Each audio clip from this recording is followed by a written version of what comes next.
Hello again. This is Eric Lee with Equity Real Estate and Elite Agent Training. And I'm still getting requests from agents for forms that we haven't used for a couple of years. What we're going to talk about today is what we call a repair addendum or resolution of due diligence addendum. Okay. And for you agents that have been around for a while, we used to have a repair addendum. That's gone now. This is what we're using. Here's the problems that we see. So again, pay attention. This is not how you want to do things. All right. But I will see agents do things like this. Let's list some of the ways that they do it wrong. All right.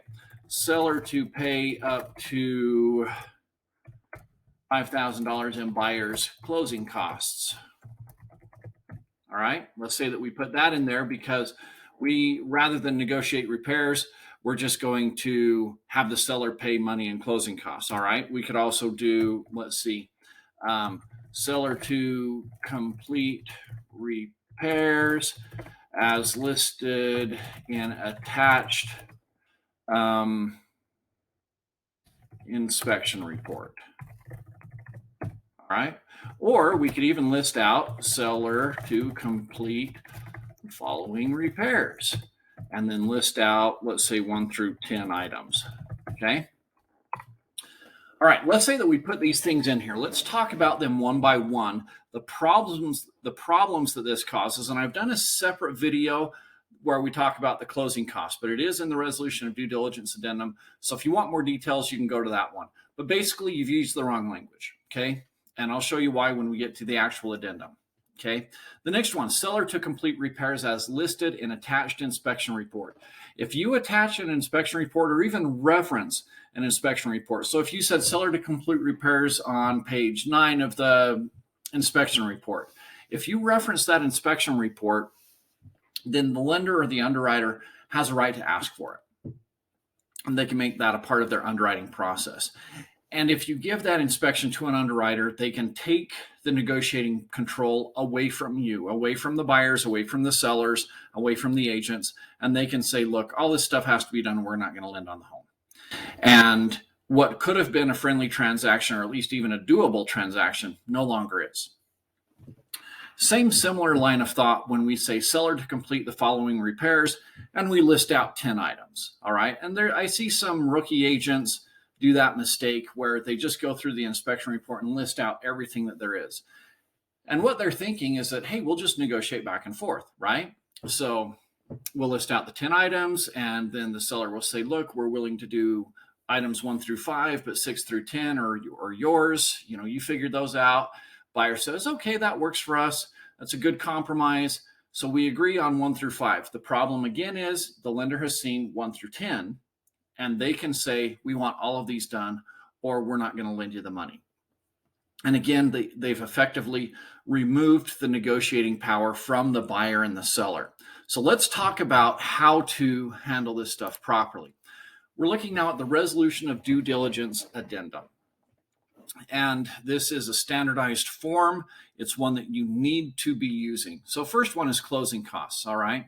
Seller and buyer agree that buyer accepts the property as provided in section 10.2 and 10.3 of the Rep C. Seller shall contribute at settlement the amount of, let's say, $5,000 to be applied at buyer's discretion toward any or all of the following: a permanent reduction or temporary reduction in the mortgage loan interest rate, so you can buy down the rate; mortgage financing costs, you can pay your closing costs, okay, or financing costs. There's closing costs that are separate, and sometimes people will start splitting hairs and say that's not an actual closing cost, that's a cost of financing; and prepaids and escrows, okay, which again, you can make the argument that 1 year of home warranty, or if you want to extend it out and get a second year of a home warranty, that's a prepaid or an escrow item, and it's not a closing cost. Okay.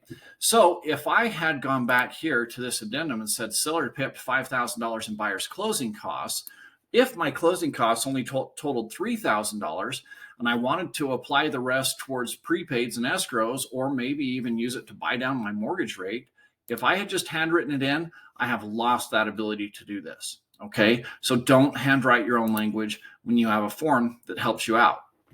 Now, this is the number one way to do things. Why? Okay, we've got a couple of other options down here, but this is the number one way. And it's because you get less lawsuits from this. All right. So let's look at what we're trying to do. We see a property, our buyers want to buy this property. There's a few issues with it. If we negotiate for those repairs to be made by the seller, then what typically happens is the seller goes in and does those repairs, but they're not hiring the best contractors. They're hiring somebody that does the very minimum job possible that they can say it was done by. And by the way, it says shall be done through contractors again. So if you're handwriting it and you say sellers to do these following repairs, most people don't write in there that it needs to be done with contractors. You've got to get actual permits and all of those types of things. Anyways, this language in here is important. So never handwrite your own addenda. That's why this is in here and it's created by our attorneys. And that's a big chunk of the value that paying your board dues gives you, is access to these attorneys and the forms that they provide to us.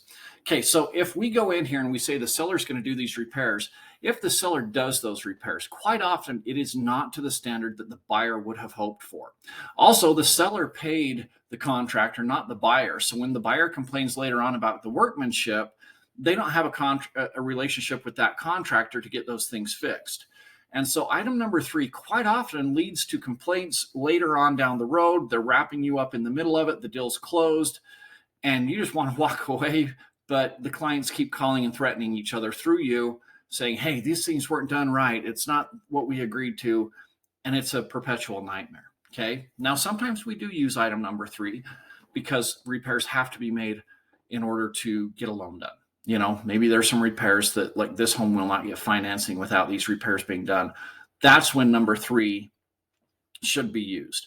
Otherwise, there's better ways to do it. The reason why number 1 is the best option is because if the buyer closes on the house, they need the free cash to be able to do these repairs.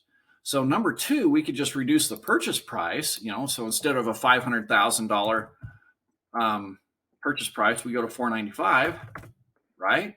So we could do that. The new purchase price is $495, and that's giving us a $5,000 reduction, but that doesn't free up cash for my buyer to do those repairs on his own. So if your clients don't need the extra cash, then option number 2, great option. If they do need the extra cash, and by the way, you can select more than one thing here. Mostly we're resolving it with one of these options here.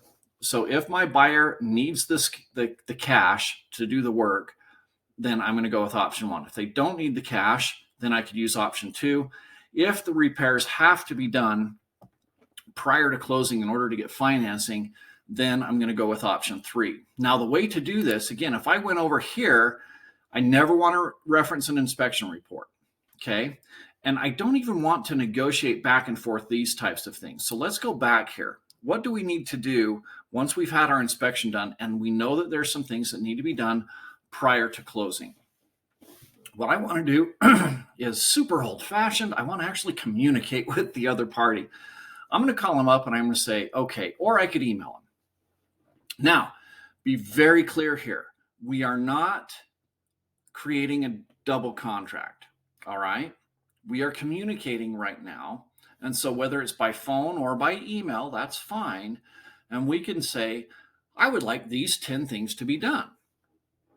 The seller counters to that email. And what I would say is, hey, we would like these 10 things to be done. Let us know which kinds of things you'd be willing to do prior to closing. And, you know, if you're pretty sure you can get them done, then let us know and we'll work with that. So they go, they talk to the seller. The seller says, you know what, I'll do 1 through 5, but I won't do the 6 through 10. So they come back to us and we say, okay, that sounds great. Now what we put on here is, let's see, seller to repair the following items 1 through 5, right? Because now the underwriter, so we've gone back and forth, but we haven't created a double contract. All we've done is negotiated outside of the contract so that when we actually come to an agreement, we put that agreement here. Does that make sense? That way the underwriter isn't seeing items 1 through 10. They're just seeing the items that are going to be repaired. And of course, we're going to list those out. We're not going to reference the inspection or anything like that. So we're going to list out in detail the items 1 through 5, and those things will be done by the seller prior to closing. We don't care if the underwriter sees it because the seller's already agreed to it. So the underwriter could say, we demand that these things be done too. And we're like, oh, great, we're all on the same page. Yay. All right.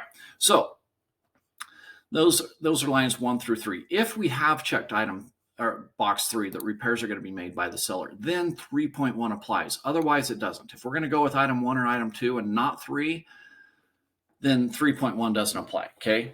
But let's say that we went with item 3 and we had 5 things that need to be done. If, as of the settlement deadline, the repairs have not been completed, so we're getting up to closing, we do our final walkthrough, and only items 1 through 3 have been done. 4 and 5 are not done yet. Okay. Then buyer can enter into an escrow agreement with the seller approved by the lender. And this is the real sticking point, guys. Okay. If you want to get details on that, talk to your lender. But if there are things that needed to be done up here and they're not done, and like closings tomorrow, because we just did our walkthrough, we're not going to get this done today. Okay. It's going to have to go back to the lender. We're going to have to include an escrow account. If the lender approves it, this is going to delay our closing for sure. Now, we can handle all of that with addenda, right? So we can push things back, but just know that it's going to be a little bit more complicated. All right. So if we're going to enter into an escrow agreement with the seller approved by the lender, the escrow agreement means that we're going to hold the funds to finish items 4 and 5 with title. Lender has to approve that. In the event the seller and buyer cannot agree on the escrow, the amount that needs to be held aside, or it's not approved by the lender, then the buyer could alternatively elect one of the following remedies below. So they have to check one of them. If not, then that escrow is their only remedy. And again, escrow may not be approved by the lender. So it's a good idea to check either A or B. All right. One of the things we could do is we could cancel the REPC. We did our walkthrough. They didn't do the repairs as agreed upon. So we can cancel the REPC, get our earnest money back. Okay. And if applicable, accept from seller as liquidated damages a sum equal to the earnest money deposit. So this is basically a breach of contract. The seller has failed to perform, and seller agrees to pay those liquidated damages, which is the amount of the earnest money. So they give back the earnest money and an equivalent amount of liquidated damages. Everybody goes their own way. All right. So that's one option that the buyer could choose. Or the buyer could go ahead and close on the property, assuming that the lender would allow it to be done, because the lender has seen this, and usually their appraiser, they'd ask the appraiser to make sure that those things have been done prior to closing. So if the lender did allow the closing to occur, then we can go ahead and close and then pursue any other remedies available at law after closing. Basically, clients get to sue each other after closing, okay? And this survives closing, which allows them to sue each other afterwards. So messy, the deal falls apart, right? So you can see why option number 3 is not the ideal option. Let's go down here to this number 4, though. Upon acceptance of this addendum, buyer's objections to the due diligence shall be deemed resolved, and the due diligence condition is waived by the buyer unless checked below. And of course, they would check and say it's not waived. So why do we have this in here? It's because we get sick and tired of somebody saying, all right, here's the things that we need you to do. We go do all these things. Then the buyer comes back with their mom and dad, and, oh, you need to do these things too. I'm like, holy shit, when is this going to end? And, more and more and more stuff keeps coming up. Sellers get very frustrated with this. We want to know, hey, if we negotiate for these things to be done, like if we're going to drop $5,000 in closing costs for you, then we're done, right? That's all we're willing to do. Don't keep coming back to us later on asking for more things to come up. So upon acceptance of this addendum, then as long as this box is not checked, then we're done. We've agreed to what's going to happen. That's all that's going to happen. Even if due diligence is next week, you're not going to add anything else to this due diligence condition. It is waived by the buyer at this point.